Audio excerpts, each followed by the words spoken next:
अगर आप दुबली पतली कमर चाहते हैं, अपनी कमर को टेपर लुक देना चाहते हैं, अपने एब्स को बेहतर बनाना चाहते हैं और चाहते ही हैं कि ये सारी वर्जिशों के साथ आपको दर्द भी ना हो, घर से बाहर नहीं जाके करनी, घर में रह के करनी है, बड़ा ही बेहतरीन वर्कआउट है।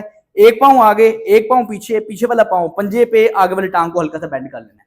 इस पोजीशन में जिससे हम स्प्रिंट करते हैं, भागते हैं, ये हम स्प्रिंट ही कर रहे हैं लेकिन खड़े खड़े अपनी जगह पे। इस पोजीशन पे आपने स्पीड से अपने बाजुओं को मूव करना है और कम से कम भी आपने 30 सेकंड का टाइमर लगा के इस तरह मूव करना है।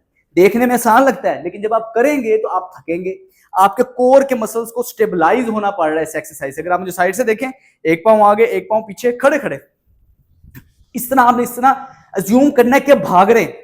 बाजू जितने स्पीड से हिलाएंगे उतना ये बेहतर होगा, कोर के मसल्स का जोर लगेगा।